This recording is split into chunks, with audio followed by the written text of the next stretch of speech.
Coucou, je vous prends, on est samedi 10 décembre, je me suis plantée hier on n'était pas le 10, on était le 9. Je suis dans ma voiture, j'ai un petit temps d'attente, donc du coup je me suis dit c'était le bon moment pour ouvrir le Vlogmas. Hier j'ai bien avancé sur ma lecture, j'ai pas terminé, mais surtout ce que j'ai fait c'est qu'aujourd'hui j'ai pris les éléments du calendrier, enfin j'ai pris l'élément du calendrier de l'Avent. Je suis vraiment un boulet, j'ai pris le 6. C'est pas possible. Mais mais je suis vraiment mauvaise en fait, il y a des chiffres dessus. Hier, j'ai ouvert le 10 et le 2 au lieu du 9. Aujourd'hui, aujourd'hui je vais ouvrir le 6 parce qu'il est à moitié ouvert. Et je vais ouvrir le 1 et puis demain j'ouvrirai le 11 et le 3. Oh punaise, je sais pas. Bon bref, je vais ouvrir le 6. Alors hier, donc j'avais un livre. Oh, trop bien! Elle a un peu souffert du transport. C'est un bonbon, une canne à enfin un sucre d'orge. Oh, je vais y arriver. Bon, j'ai pas bu mon café, j'ai juste bu mon thé. C'est un sucre d'orge et je vais voir à quoi il est parce que il est au goût de fraise. Cool, parce qu'une fois j'avais pris, il était à la menthe. Bon, il était bon, mais bon. Voilà, donc je vais pouvoir le mettre dans le sapin. Elle est très belle. Elle est juste cassée au bout, mais elle est quand même restée bien intacte. Et du coup, je vais ouvrir le livre qui correspondait au jour 1. Hier, j'étais hyper contente d'avoir le JR dos Santos parce que dans ma pile à lire, j'ai la Formule de Dieu que j'avais eue à mon anniversaire l'année dernière. Donc c'est vraiment un auteur que je voulais découvrir. Et je suis trop contente. Peter James, la mort leur va si bien. Je ne connais pas du tout. Pas du tout, pas du tout. Je pense que c'est un thriller ou un polar. C'est un thriller. C'est cool. Ah, il y a un petit mot. Ah, elle l'a déjà lu. Yes, elle l'a pris en e-book comme ça, on pourra le lire. Oh, c'est hyper gentil, c'est hyper cool, je suis super contente. Je vais essayer d'en lire. Là, je vais lire. Je vais essayer de les rajouter faire une pile à lire spéciale Noël, parce que j'aurais eu dans le calendrier de l'Avent. Là, ce matin, ce que je vais essayer d'avancer, enfin non, là tout de suite, je vais pas avancer ça, mais je vais avancer sur La Dame de l'Orient Express. Hier, je l'ai lu un petit peu, j'étais trop fatiguée. Je sais pas pour vous, mais moi, en ce moment, quand je me pose, j'écrase direct. Je suis à la page 240, ça se lit tout seul et c'est marrant parce qu'il y a une part très pays de l'Orient et l'Orient Express, j'aurais dû m'en douter, mais voilà. Et donc du coup, ça me fait vachement voyager et j'aime énormément. J'aime beaucoup les paysages et j'aime beaucoup ce qui est décrit et je suis surprise d'aimer autant. Il y a un espèce de mélange entre l'histoire d'Agatha Christie et de ces deux femmes, Katharine et Nancy, et en même temps, d'un autre côté, il y a tout ce côté paysage étranger pour moi en tout cas clairement qu'on va découvrir et c'est hyper chouette. Donc je suis super contente de ma lecture et donc du coup après celui-là je pense que après celui-là non, j'ai le petit Tolkien. Bon, je vais voir, mais voilà, je suis contente, j'arrive à trouver mon équilibre. J'ai pas encore du tout fait le montage du vlog d'hier qui va sortir aujourd'hui pour vous, donc de hier pour vous maintenant. Bon bref, j'espère qu'il n'est pas trop foireux, je vais aller voir ça. Enfin, j'irai voir ça tout à l'heure. Cet après-midi, j'ai un concert qui me prend l'après-midi. Et puis après, je vous reprendrai dans la journée. Voilà. Allez, sur ce, je vais vous laisser. Je vais essayer de me trouver un manteau un peu plus chaud parce que je me caille grave. Voilà. On est toujours le 10 décembre. J'ai décidé que pour cette vidéo Vlogmas, je reprendrai le tag proposé par Paper Palace et qui a été repris par Sève dit bien ce livre, qui est le tag Comment je lis. Comment je lis, ça va venir un petit peu me questionner. Il y a 4 questions sur comment ça se passe dans tout mon processus de lectrice, du moment où j'ai envie d'un livre jusqu'au moment où je l'ai terminé et qu'est-ce qui se passe après ça en fait. Donc je vais commencer tout de suite avec la question comment je construis ma wishlist. Alors, moi, je suis pas mal influencée par les booktubeurs et les bookstagrammeurs, surtout les booktubeurs en fait actuellement. Donc je suis, du coup, je suis Paper Palace depuis peu, je suis Cornelius, je suis Les mots de l'imaginaire, ça c'est ceux que je suis Sève, dit bien ce livre, ça c'est ceux que je suis le plus. Après ça tourne parce qu'il y a eu une époque où je suivais beaucoup Triple L de Mag, à une époque je suivais beaucoup Steph de Piketty, il y a eu une époque je suivais pas mal aussi Laura's Reading, mais après ça va, ça vient, ça dépend des moments, mais c'est vrai qu'en ce moment il y a surtout, voilà, c'est les 4 Surtout, celle que je suis le plus, c'est Sève de Le Bien, ce livre. Ce qui est rigolo parce que elle lit beaucoup de polar, elle lit exclusivement du polar, du thriller et du roman noir. Et c'est pas forcément mon genre de prédilection, mais j'aime bien comment elle en parle et j'aime bien sa sincérité et son naturel avec lequel elle fait ses vidéos. Non pas que les autres ne soient pas naturels, je m'engouffre dans quelque chose. Mais voilà, j'aime bien le ton qu'elle utilise. Donc quand j'ai repéré un titre chez un de ces bookstagrammeurs, je vais le noter dans ma wishlist. Alors, depuis 2 ans que je suis vraiment sur la booktube sphère et la bookstagram sphère, ça a changé parce qu'avant, tous les livres rentraient, enfin pas tous les livres, mais pas loin de tout ce que j'entendais, j'avais envie de tout lire. Donc l'année dernière, j'ai été prise dans une espèce de frénésie d'achat où j'achetais énormément de livres neufs et vraiment j'étais en mode tout ce que j'entendais, je voulais le lire, je voulais l'avoir, je voulais le lire. Et puis les choses ont changé au bout de 2 ans maintenant. Ça y est, ça fait 2 ans que je suis que j'ai ma chaîne. Enfin non, ça fait... Si, ça fait... Non, je ne sais pas. Non, ça fait 1 an et demi que j'ai ma chaîne, mais ça fait 2 ans que je suis sur Bookstagram.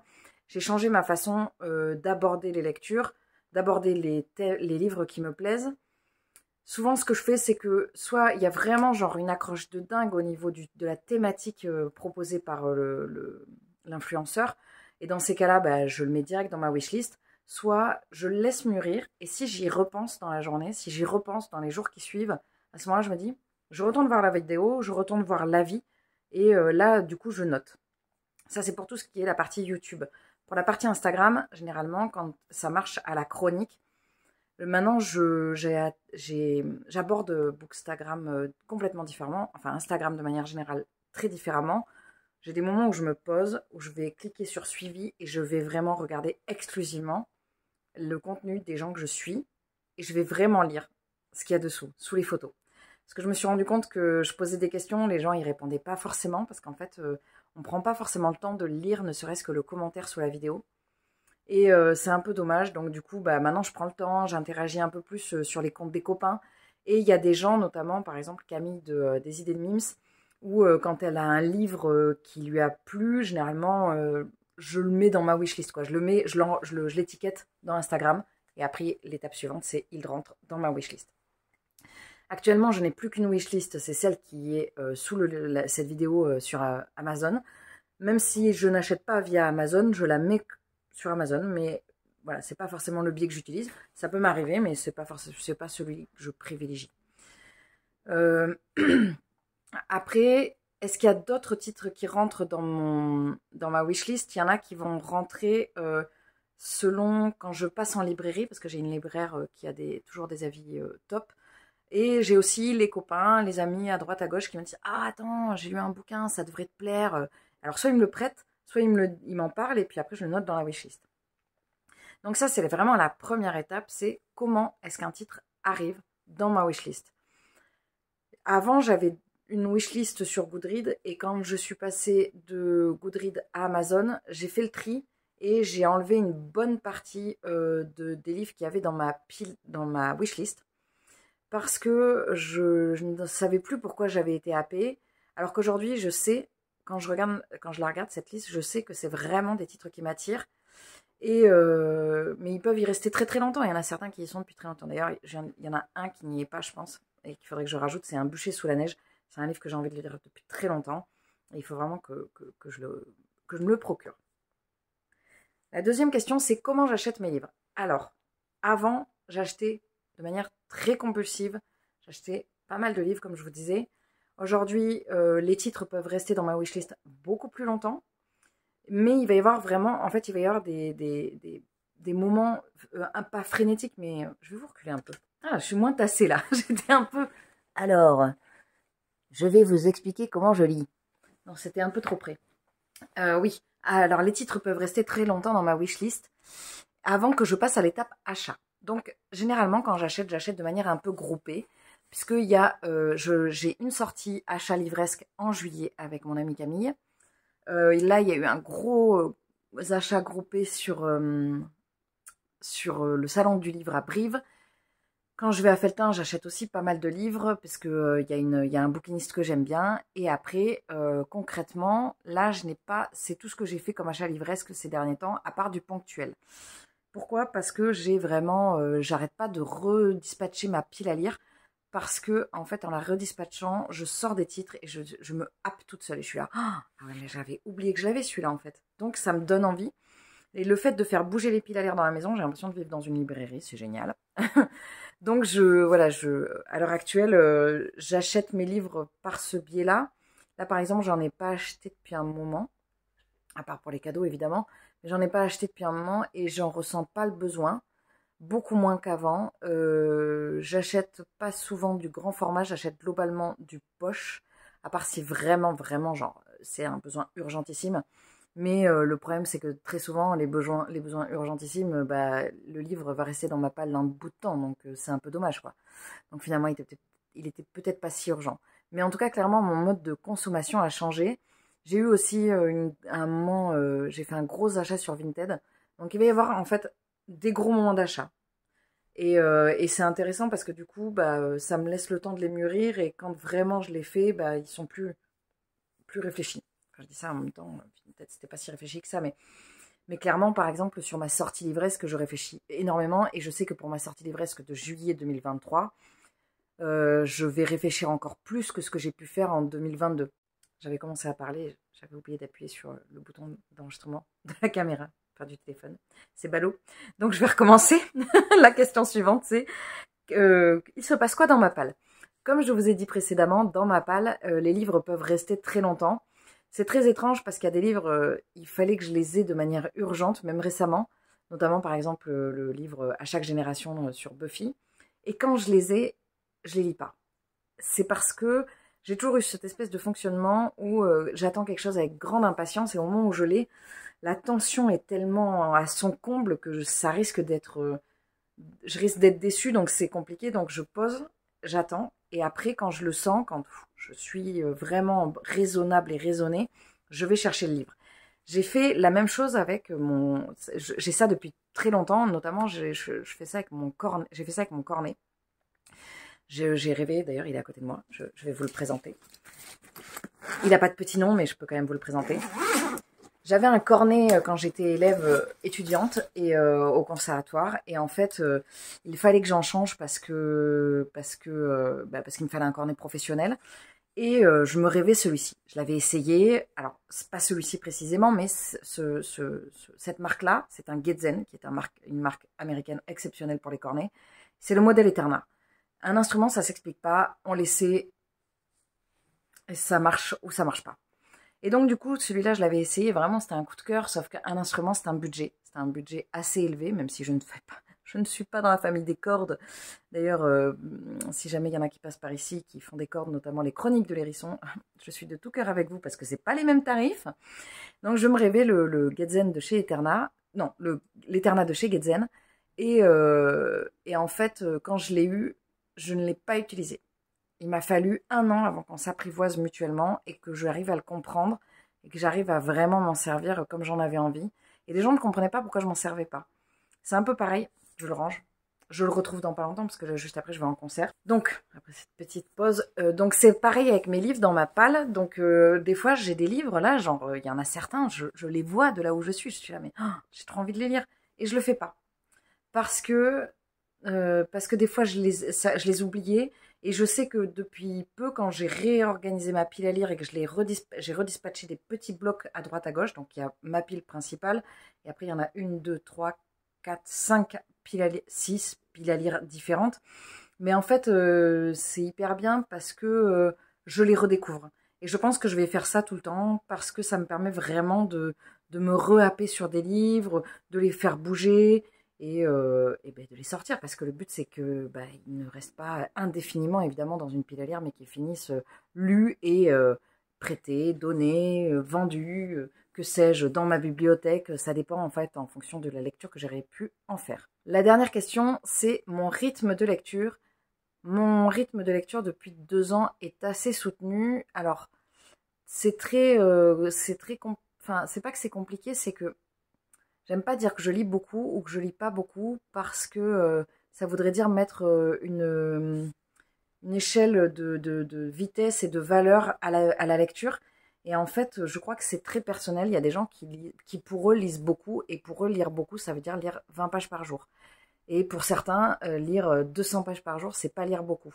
Donc, selon mes critères à moi, parce que je trouve ça important de toujours définir en fonction de ses capacités, sa façon d'être, à sa hauteur. Et ça a été, c'est marrant parce que j'ai vraiment pris conscience de ça quand j'ai fait le défi livresque hier, où j'ai bien mûrement réfléchi comment je voulais vous présenter le défi, genre ouais, on lit 200 000 pages en 2 jours, allez. Et puis en même temps, non mais j'exagère, mais genre on lit 1000 pages dans le week-end. Et puis je dis là, mais pour certains, ça va être hyper décourageant en fait. Pour certains, ils vont voir ça, ils vont être là, mais 1000 pages dans le week-end, mais si j'arrive à dégager 50 pages, c'est déjà cool. Et donc je me suis dit, mais pourquoi mettre mettre un point final en fait? Pourquoi ne pas dire à chacun met son challenge là où il le peut, là où il le veut en fonction de ses capacités. Moi par exemple, mon challenge ce week-end, c'est de finir un livre. Mais ce livre, ça représente 200 pages. Peut-être que ça fait beaucoup pour certains, peut-être que ça fait pas beaucoup pour d'autres. Pour moi, à certains moments, ça aurait pu faire beaucoup, et à d'autres moments, ça fera rien du tout. Donc ça dépend vraiment de chacun. Donc je me suis complètement égarée, mais alors complètement égarée dans la question. C'est parce que je trouvais ça important de vous le dire. Mon rythme de lecture, pour moi, il est plutôt satisfaisant. Il y a eu des moments où j'ai moins lu dernièrement sur les mois de septembre-octobre du fait de complications au niveau de mon travail, une partie de mon travail que j'ai abandonné. Je vous en avais parlé d'ailleurs, d'autres portes se sont ouvertes qui sont bien plus merveilleuses pour moi. Et donc du coup, tout ça pour dire que mon rythme de lecture est plutôt satisfaisant, même si des fois j'aimerais lire plus, mais des fois je sais que je ne peux pas, et peut-être que si je pouvais lire plus, peut-être que je serais frustrée parce que je ne pourrais pas faire autre chose, ou peut-être que je serais lassée parce que je lis trop. J'ai toujours cette espèce de truc de me dire, en fait, non, il est plutôt bien. Là par exemple, j'aurais très envie de lire, mais je vais faire un concert, je reviendrai, et je pense que du coup je prendrai grand plaisir à lire par la suite.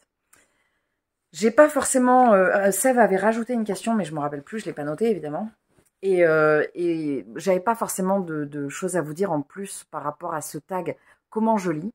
Mais je tenais vraiment à vous dire que c'est quelque chose qui... Je vous ai présenté ma façon de lire, qui n'est absolument pas la bonne façon, évidemment, loin de la façon de faire. Et chacun a vraiment sa bonne façon de faire en fait. Et je pense qu'au-delà de faire ce tag, au-delà de faire ces vlogmas et au-delà de ce qui se passe sur ma chaîne, j'ai de plus en plus envie de vous montrer quelque chose de extrêmement bienveillant, toujours, mais de bienveillant envers vous-même. C'est-à-dire, non, on n'est pas sur un truc de coaching personnel, hein, c'est pas ça, mais parce que c'est important dans ma façon d'être et que j'ai envie de vous montrer cette partie-là de moi aussi, qui est que chacun fait à la hauteur de ce qu'il peut. Donc, comment je lis à la hauteur de ce que je peux. Et je vous invite à mettre en commentaire, pour vous, à votre hauteur, laquelle elle est, ou de répondre à une des 4 questions, ou de répondre aux 4, ou d'en répondre à aucune. Faites comme vous le sentez, comme vous pouvez. Mais en tout cas, je vous remercie d'avoir pris le temps de regarder cette vidéo. Je vais m'arrêter là pour le vlogmas du jour, qui aura été surtout, donc du coup, autour de ce tag, et pas tellement un vlogmas standard. Mais je le trouvais important et je vous reprendrai bien évidemment demain pour un vlogmas, pour un autre vlogmas.